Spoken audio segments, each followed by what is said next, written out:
Tae-ho Kim sat in his small apartment, the blue glow of the TV lighting up his face.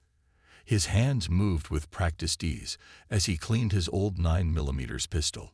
20 years in the military had made this routine as natural as breathing. "We interrupt this program for breaking news," the TV announcer said. Tae-ho looked up. The camera showed a massive ship hanging in the sky above Seoul. It was at least 3 kilometers long, dark gray with blue lights running along its sides. "It seems we are not alone in the universe," the reporter said, her voice shaking. "Similar ships have appeared over major cities worldwide." Tae-ho put down his cleaning cloth but kept hold of his gun. He had faced many enemies in his life, but nothing like this. The screen changed to show the United Nations building in New York. Tall, thin beings with pale blue skin walked toward the entrance. They wore no visible armor, just tight-fitting black clothes that seemed to shimmer in the light. "The visitors call themselves the Voidari," the reporter explained. "They have requested an immediate meeting with world leaders." Tae-ho watched as the camera zoomed in on the aliens. They moved with a strange grace, almost floating above the ground. Their heads were slightly too large for their bodies, with large, dark eyes that reminded him of deep ocean waters.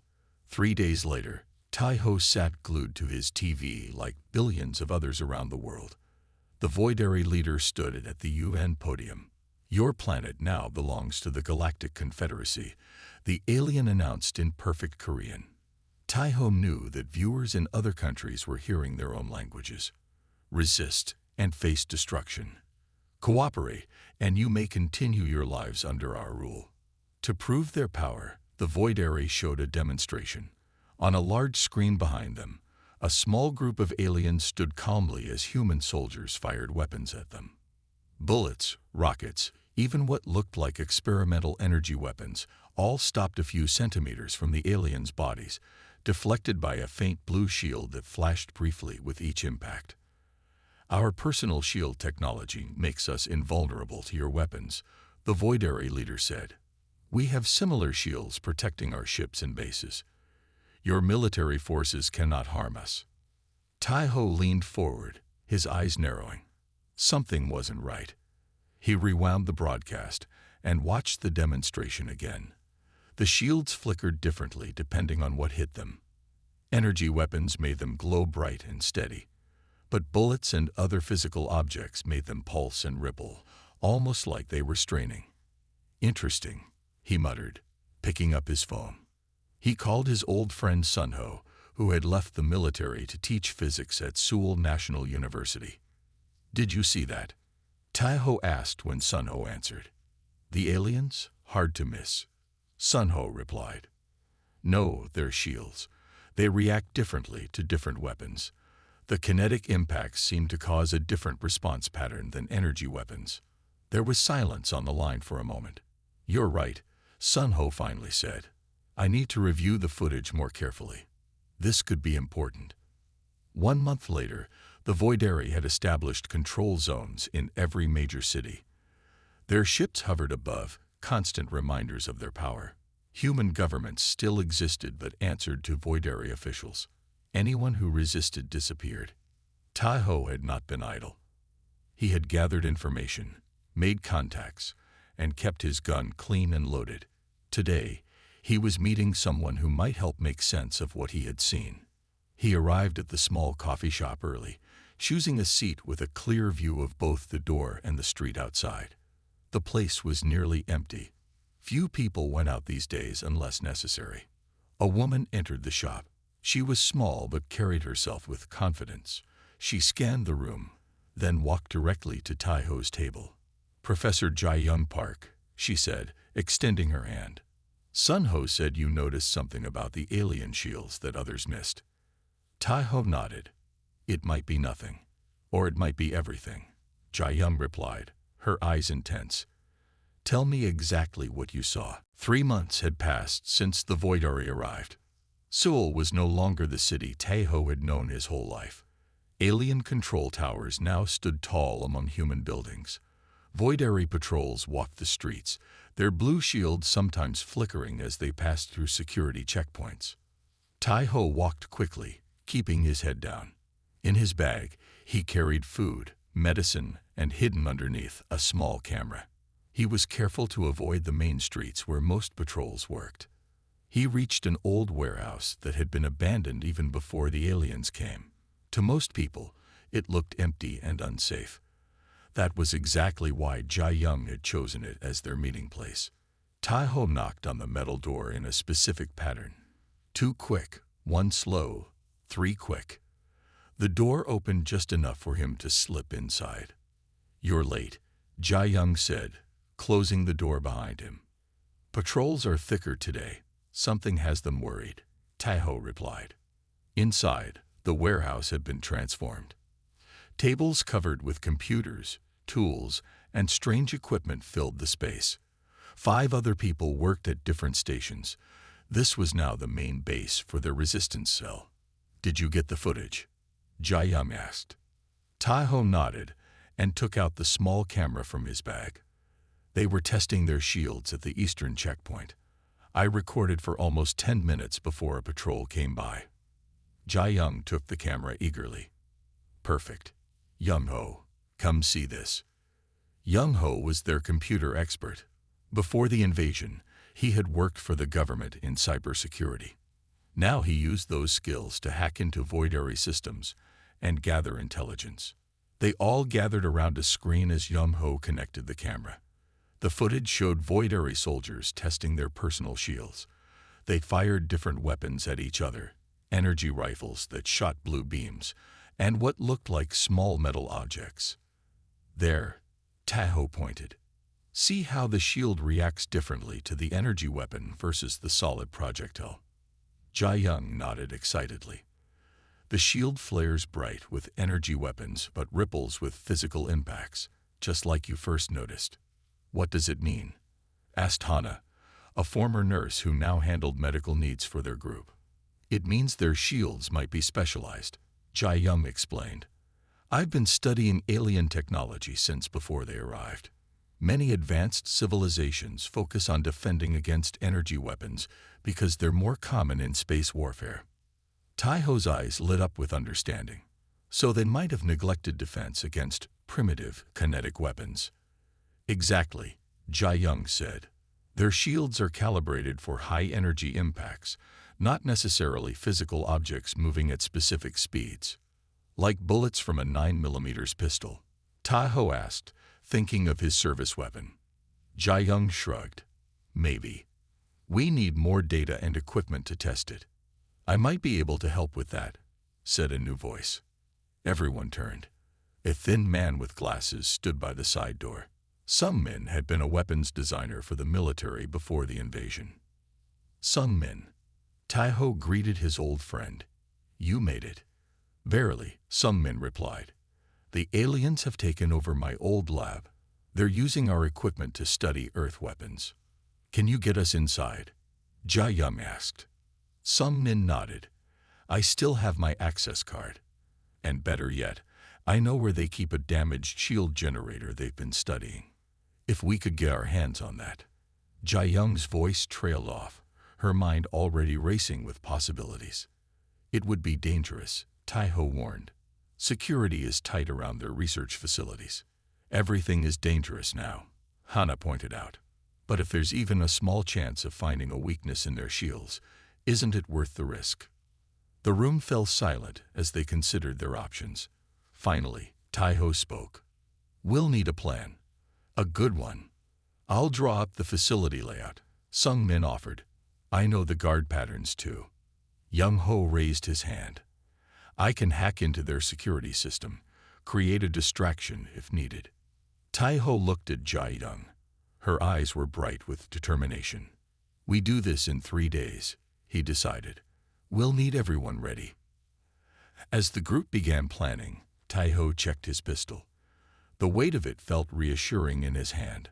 For the first time since the aliens arrived, he felt a spark of hope. Maybe, just maybe, humanity still had a fighting chance. The night was dark and cloudy, perfect for their mission. Tai-ho, Jai Young, and Sung Min crouched behind a line of trees near the research facility. The building had once been a university science center. Now it belonged to the Voidari. "Young-ho, are you ready?" Tai-ho whispered into his radio. "Ready," came the reply. "Security cameras will loop for exactly 8 minutes when I give the signal." Tai-ho checked his watch. "On my mark. 3, 2, 1, go." On the other side of the city, Young-ho pressed a button on his computer. The security system in the research facility flickered for a second, then returned to normal, except now it showed empty hallways from footage recorded earlier. "Move," Tai-ho ordered. The three of them ran across the open ground to a side door. Sung-min swiped his access card. The light turned green, and the door clicked open. "We have 7 minutes left," Jae-young reminded them as they slipped inside. The hallways were quiet. Most Voidari returned to their ships at night, leaving only a few guards. "This way," Sung-min whispered, leading them down a corridor. They passed several laboratories with strange equipment. Finally, they reached a door marked with alien symbols. "This is it," Sung-min said. "The Shield Technology Lab." He swiped his card again. Nothing happened. "They must have changed the access codes," he said, panic in his voice. Jae-young pushed him aside gently. "Let me try something." She pulled out a small device she had built and attached it to the card reader. The screen flashed rapidly, showing different code combinations. 4 minutes, Tai-ho warned, keeping watch down the hallway. The door suddenly slid open. Jae-young smiled. Sometimes human technology still works. Inside, the lab was filled with alien computers and equipment. In the center of the room, on a metal table, sat what looked like a small blue sphere about the size of a tennis ball. "The shield generator," Sung-min said, pointing. Jae-young grabbed it carefully and put it in her bag. "We need data too." She moved to a computer terminal and inserted a small drive. "Hurry," Tai-ho urged. 2 minutes left. Jae-young's fingers flew over the alien keyboard. Almost done. Suddenly, they heard footsteps in the hallway. A Voidari guard was coming. "Hide," Tai-ho whispered. They ducked behind large equipment just as a tall Voidari entered the lab. The alien looked around, sensing something was wrong. It walked toward the central table where the shield generator had been. Tai-ho held his breath. The alien pulled out a communication device. "No choice," Tai-ho muttered. He stood up and fired his pistol at the alien. The bullet hit the guard's shield, which flashed blue but did not stop the alien from turning toward the sound. Before it could react, Tai-ho fired 3 more shots. Each bullet made the shield flicker more intensely, but none penetrated. The alien raised its weapon. Tai-ho braced for the end. Suddenly, Sung-min leaped from behind another piece of equipment and swung a heavy metal bar at the alien's head. When it hit the shield, there was a bright flash. The alien stumbled backward, its shield failing for just a second. That was all Tai-ho needed. He fired 1 more shot, and this time, the bullet passed through and hit the alien in the shoulder. The Voidari fell with a strange cry. "We need to go now," Jae-young said, grabbing her bag and the data drive. They ran from the lab, down the hallway, and out the side door just as alarms began to sound. They didn't stop running until they reached the safety of the trees. Back at the warehouse, Jae-young immediately began studying the shield generator and the data she had stolen. The others waited anxiously. After several hours, she looked up with a smile. "I was right," she said. "Their shields are designed to stop energy weapons, not kinetic ones. They can stop bullets, but not efficiently. The shield has to work much harder against physical objects." "Can we use that?" Tai-ho asked. Jae-young nodded. "I think so. If we can find the right speed and density for a projectile, we might be able to overwhelm the shield's ability to stop it." "Like a bullet from a specific gun?" Sung-min asked. "Exactly," Jae-young replied, looking at Tai-ho's pistol. "We need to test your 9mm. The abandoned warehouse was quiet except for the sound of Jae-young's tools. For 3 days, she had worked almost without sleep, studying the alien shield generator and the data they had stolen. Tai-ho watched her with concern. "You need to rest." Jia-young shook her head. "No time. The Voidari are searching the city for us, after what happened at the research facility." Around them, the rest of the team prepared for their test. Some men had set up targets at the far end of the warehouse. Young-ho was recording everything with a camera. Hannah prepared medical supplies, just in case. "It's ready," Jia-young finally announced, looking up from her workbench. Everyone gathered around. On the table sat the small blue sphere, the shield generator, connected to a power source. Next to it lay several bullets of different types. "I figured out how their shields work," Jia-young explained. "They create an energy field that's tuned to stop high-energy weapons by absorbing and dispersing the energy. But physical objects like bullets are different. The shield has to create a counterforce to stop them. And that takes more work for the shield." Tai-ho asked. "Exactly," Jia-young said. "Especially if the physical object has certain properties." She picked up one of the bullets.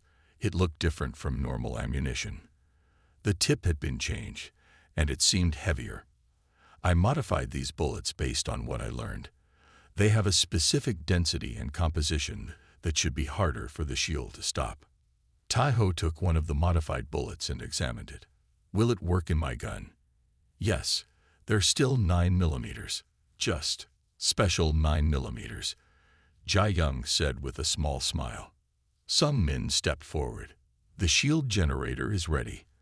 I set it to create a field in front of the target." Everyone moved back, giving Tai-ho space. He loaded his pistol with regular bullets first. "Let's establish a baseline," Jia-young said. "Fire a normal round at the target." Tai-ho aimed carefully and fired. The bullet hit the invisible shield in front of the target, creating a blue flash. The bullet fell to the ground, stopped completely. As expected, Jia-young noted while Young-ho recorded everything. "Now try the modified bullet." Tai-ho emptied his gun and loaded one of Jia-young's special bullets. He took aim again and fired. This time, something different happened. The shield flashed blue, but in a strange, rippling pattern. The bullet slowed down but did not stop completely. It passed through the shield at reduced speed and hit the target behind it. Everyone stared in silence for a moment. "It worked," some men whispered. Jia-young was already examining the data on her tablet. The shield tried to stop it but couldn't generate enough counterforce against that specific composition and speed. "Can the aliens adjust their shields to block these bullets?" Tai-ho asked. "Possibly, but it would take time and knowledge of exactly what we're doing," Jia-young replied. "And even if they did, I could probably find another combination that works." Young-ho looked up from his camera. "This changes everything." Tai-ho loaded more of the special bullets into his gun. "Let's test different distances and angles." For the next hour, they ran various tests. The modified bullets worked consistently, though their effectiveness varied with distance and angle. Jia-young took detailed notes, making adjustments to her formula. "We need to make more of these bullets," Tai-ho said when they finished. "And we need to spread the word to other resistance groups," Young-ho added. Jia-young nodded. "I can write up instructions on how to modify standard ammunition. The Voidari will figure out what's happening eventually," some men warned. "By then, it might be too late for them," Tai-ho said, looking at his pistol with new respect.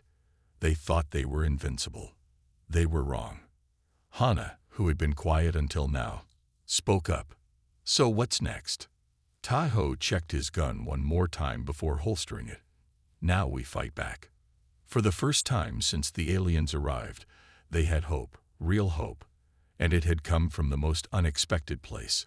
A simple 9mm pistol that the aliens had considered too primitive to be a threat. The morning sun rose over Seoul, casting long shadows across the city. Tai-ho adjusted his cap and walked casually down the street. He carried a bag that looked like it contained groceries. In reality, it held the special bullets Jia-young had designed. He was heading to meet his old friend Min-ho, who worked at a factory that the Voidari now used to make parts for their ships.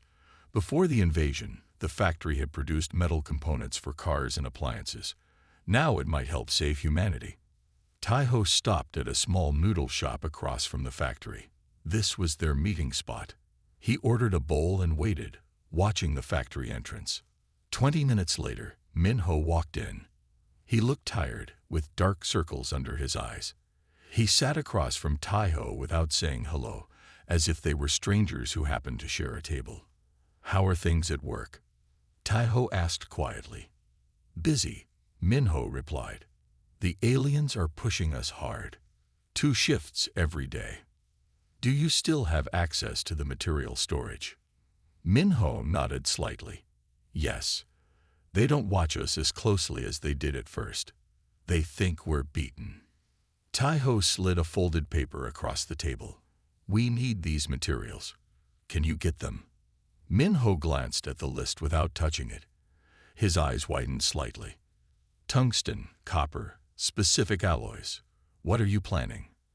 "Better if you don't know details," Taiho said. "But we found a weakness in their shields." Minho's tired eyes suddenly showed a spark of hope. "How much do you need?" "As much as you can safely take without them noticing." Minho memorized the list, then used his chopsticks to push it into his soup, where the paper dissolved. "Give me 3 days," he said. Across the city, Jia Young was having a similar meeting. She sat in a small bookstore with Su Jin, a chemistry professor who now worked in a Voidari medical facility. "These compounds," Jia Young said, showing her a list. "Can you get them?" Su Jin studied the list carefully. "Yes, but not all at once. I'll need to take small amounts over several days." "We don't have much time," Jia Young pressed. "If I take too much at once, they'll notice," Su Jin explained. "The Voidari may not understand humans well, but they can count." Jia Young nodded in understanding. "Do what you can. Every bit helps." Back at the warehouse, Young Ho had made progress of his own. He had established contact with resistance groups in Busan and Daegu. "They're eager to learn about our discovery," he told Taiho when he returned. "But sharing the information safely is difficult.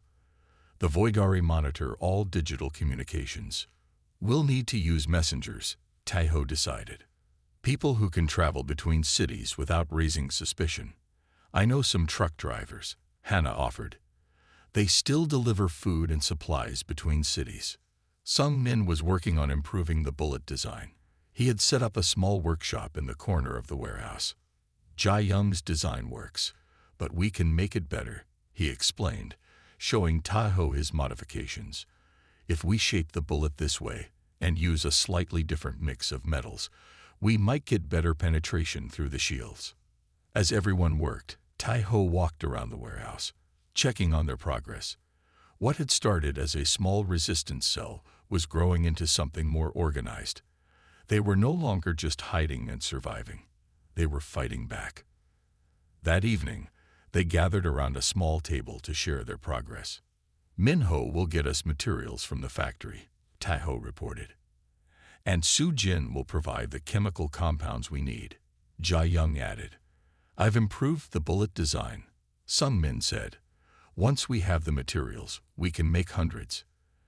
And I found safe ways to share the information with other cities," Young Ho finished. They looked at each other, feeling a growing sense of purpose. "The Voidari think they've won," Taiho said.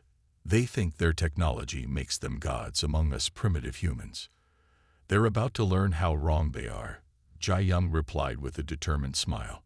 Outside, a Voidari patrol ship passed overhead, its searchlights scanning the streets. Soon, those lights would have something to fear. Rain fell softly on the empty streets as Taiho, Jia Young, and Sung Min huddled in the doorway of an abandoned shop. They had been watching the Voidari patrol route for 3 hours, timing their movements. "Same pattern," Taiho whispered. "Every 20 minutes, a team of 4 passes this checkpoint." Jia Young checked her watch. "The next patrol should appear in 3 minutes." Taiho touched the gun at his side. It was loaded with the special bullets they had made over the past week. Each bullet contained the exact mix of metals and chemicals that Jai Young had calculated would penetrate the alien shields. "Remember," he said quietly, "we need to capture their weapons and any tech we can grab. But our main goal is to prove our bullets work in a real fight." Sung Min nodded. "Young Ho is ready with the truck 2 blocks away. Hannah is waiting at the warehouse with medical supplies." They fell silent as they heard the sound of approaching footsteps. The Voidari patrol came into view. 4 tall aliens walking with the confidence of invincible beings. Their shield generators glowed faintly at their belts. "Now," Taiho whispered. They moved quickly from their hiding place. Taiho positioned himself in the middle of the street, directly in the path of the patrol. Jia Young and Sung Min hid behind parked cars on either side. The Voidari spotted Taiho immediately. The lead alien raised its hand, signaling him to stop. "Human, you are violating curfew," the alien said in a cold, mechanical voice. "Identify yourself." Taiho raised his hand slowly, then in one quick motion, drew his pistol and fired. The modified bullet hit the lead Voidari's shield, which flickered wildly. But unlike regular bullets, this one didn't stop. It passed through the shield and struck the alien in the chest. The Voidari stumbled backward, making a high-pitched sound of shock and pain. The other 3 aliens reacted quickly, raising their weapons. But they hesitated for just a second, confused by what they had just seen. That second was all Taiho needed. He fired 3 more shots, each finding its target. 2 more Voidari fell, their shields useless against the modified 9mm bullets. The 4th alien managed to fire its energy weapon. The blue beam shot past Taiho's head, missing him by inches. Before the alien could fire again, Sung Min stepped out from behind a car and shot it with his own modified pistol. In less than 30 seconds, all 4 Voidari lay on the wet pavement. 2 were dead. 2 were wounded but alive. "Quick," Taiho ordered. "Get their weapons and shield generators." Jai Young and Sung Min rushed forward, collecting everything they could from the fallen aliens. Taiho kept his gun aimed at the wounded Voidari. One of the injured aliens looked up at him, its large eyes showing something Taiho hadn't seen in any Voidari before. "Fear." "How?" the alien asked, its voice weak. "Shields should stop. Primitive weapons." Taiho leaned closer. "Not so primitive after all, are we?" The sound of a Voidari ship echoed in the distance. They had little time. "We need to go," Jai Young urged, her arms full of alien technology. They ran through the rain to where Young Ho waited with the truck. They piled in quickly, and Young Ho drove away just as a Voidari search ship passed overhead. Back at the warehouse, the team celebrated their first victory. The alien weapons and technology they had captured would help them improve their own defenses. But more important was what they had proven. "It worked perfectly," Jai Young said, examining the data from their attack. "The bullets penetrated the shields exactly as we calculated." "Did you see their faces?" Sung Min asked. They couldn't believe what was happening. "The Voidari will respond," Taiho warned. "They'll increase patrols, maybe change their shield settings." "Let them try," Jai Young replied confidently. "Now that we understand the basic principles of their shield technology, we can adapt faster than they can." Young Ho looked up from his communications equipment. "Word is already spreading. Our contacts in Busan and Daegu want the bullet specifications immediately." Taiho nodded. "Send them everything. It's time for humans everywhere to fight back." For the first time since the invasion, the aliens had something to fear. Their perfect shields had been broken by a weapon they had dismissed as primitive. And this was just the beginning. High above the city, in the largest Voidari ship, Commander Vel paced angrily around a circular table. On the table, a hologram showed the scene of the recent attack. 4 of his soldiers down, 2 dead, killed by weapons that should have been useless against their shields. "Explain this," Vel demanded, his voice cold with rage. The Voidari chief scientist, Maris replayed the hologram. The humans have somehow modified their primitive projectile weapons to penetrate our shields. Impossible, Vel hissed. These creatures barely understand space travel. How could they defeat technology that took us centuries to perfect? We may have underestimated them, Maris suggested carefully. Vel slammed his long, thin hand on the table. Find a solution. Now. In a smaller room nearby, Hyun-Woo Kim sat quietly. He had once been a respected government official. Now he worked for the Voidari, helping them understand human behavior. The aliens called such people collaborators. Most humans called them traitors. A door slid open, and Vel entered the room. Hyun-Woo stood quickly and bowed his head. Human, Vel said, your kind has found a way to attack us. Explain this. Hyun-Woo looked at the data pad Vel handed him. It showed footage of the attack and analysis of the modified bullets. I warned you about human resourcefulness, Hyun-Woo said carefully. Our history is filled with examples of adapting to overcome stronger enemies. You said your weapons were primitive, Vel accused. They are, Hyun-Woo agreed, but not simple. We've spent thousands of years perfecting ways to kill each other. While your civilization focused on energy weapons, ours explored countless ways to use kinetic force. Vel's large eyes narrowed. Can you stop this rebellion? Hyun-Woo chose his next words carefully. His position was dangerous. If he seemed too helpful to the humans, the Voidari would kill him. If he helped the aliens too much, his own people would hunt him down. I can help you understand what they're doing, he offered. Your shields are designed for energy weapons. Our bullets are physical objects moving at high speed. They've probably found the exact combination of speed, density, and composition that your shields struggle to stop. Vel turned to Maris, who had entered behind him. Adjust the shields. Make them stronger against these bullets. We can increase the density of the shield field, Maris suggested, but it will require more power. The personal shields will drain faster. Do it, Vel ordered. Back at the resistance warehouse, Young-Ho burst in with important news. Voidari communications are going crazy, he told the others. They're ordering all patrols to return to their ships for equipment adjustments. Tai-Ho looked up from the table where he was cleaning his gun. They're modifying their shields. Ja-Young nodded. We expected this. They'll try to increase the shield's resistance to physical objects. Will our bullets still work? Hannah asked. Maybe not as well, Ja-Young admitted. But changing their shield technology completely would take time. They're just making adjustments. Some men held up one of their modified bullets. So we adjust too. Tai-Ho studied the maps spread on the table. Reports were coming in from other cities. Resistance groups across the country were using the modified ammunition with success. We have a window of opportunity, he said. While they're updating their shields, they're vulnerable. We should strike their main base in the city. That's dangerous, Hannah warned. They'll have heavy security. But they won't expect us to attack so soon after our first strike, Tai-Ho pointed out. And they won't expect us to target something so important.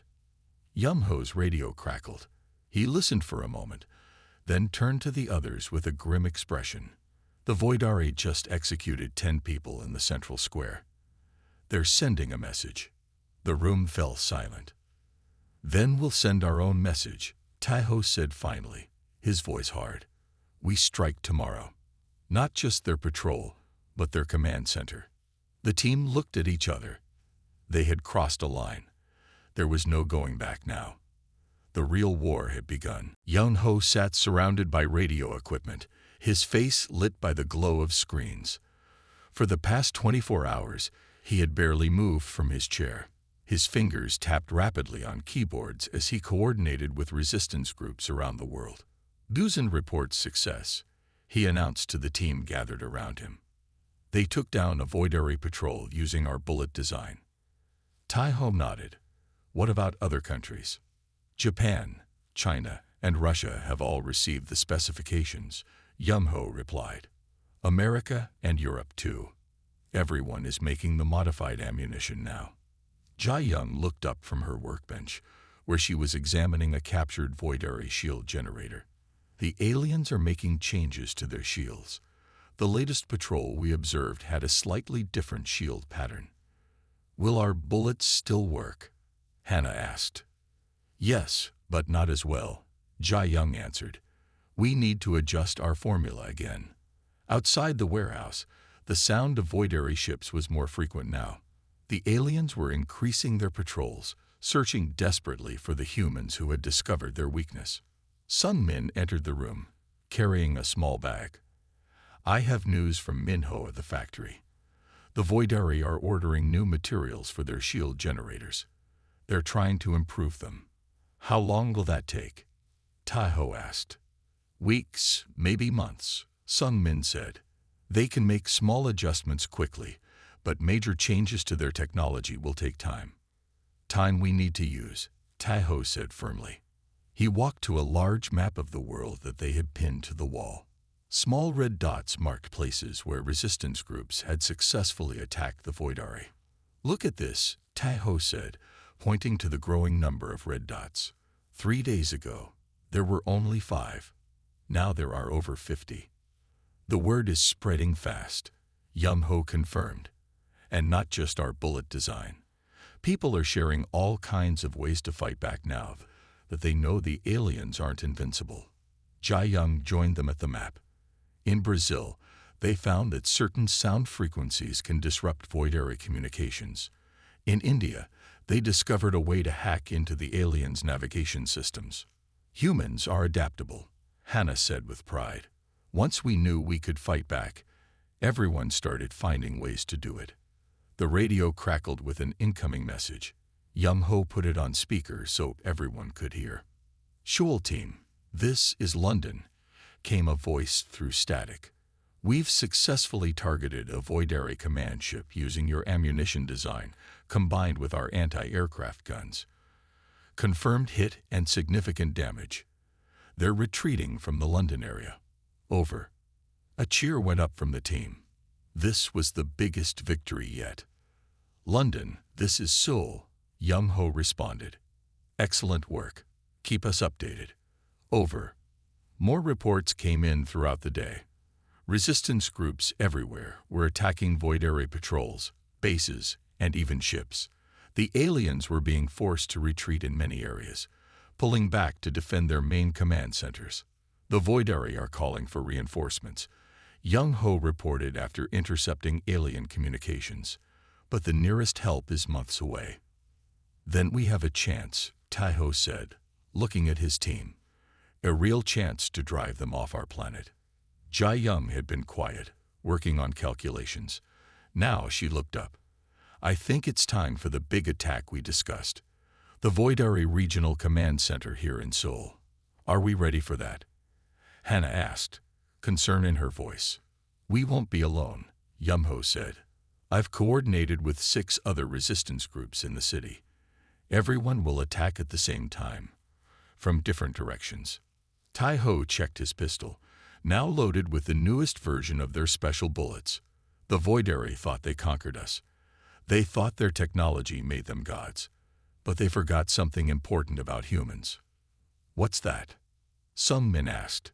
Taiho smiled grimly.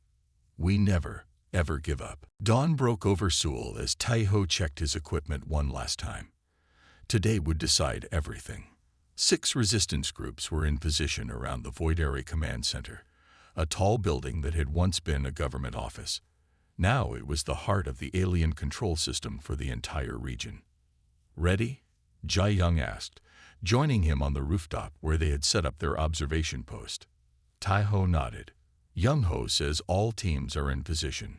We attack in 10 minutes. They could see the Voidari Command Center clearly from their position. Alien guards patrolled the perimeter, their shields glowing faintly in the morning light.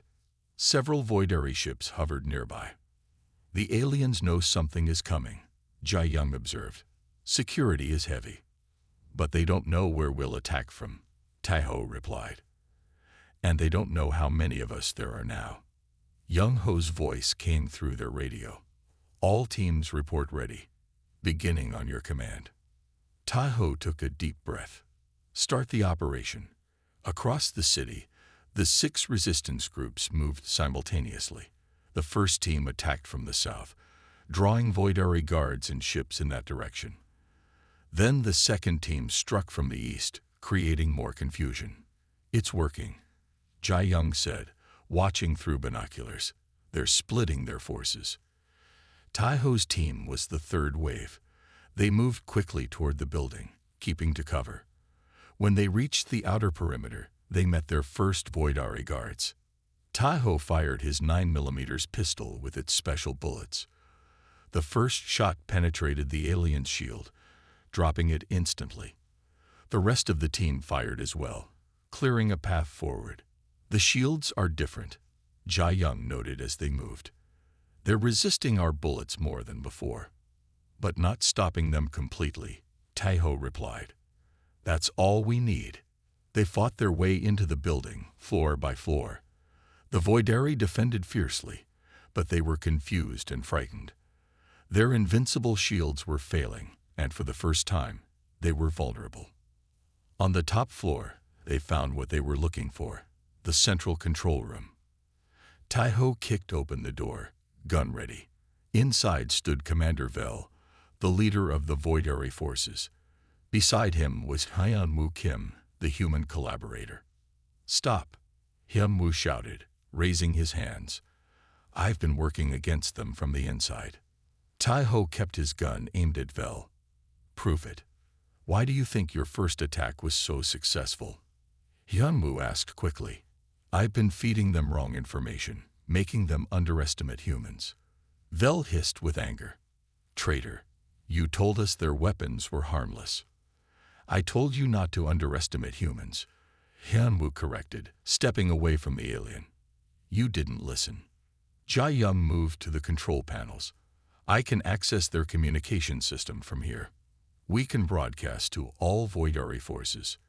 Taiho nodded, keeping his gun on Vel. Do it. Outside, the battle continued. The resistance forces were gaining ground, but Voidari ships still controlled the sky. Jai Young worked quickly at the alien controls. Ready, she finally said. We can transmit to all Voidari forces on Earth. Taiho stepped forward. This is what you're going to say, alien.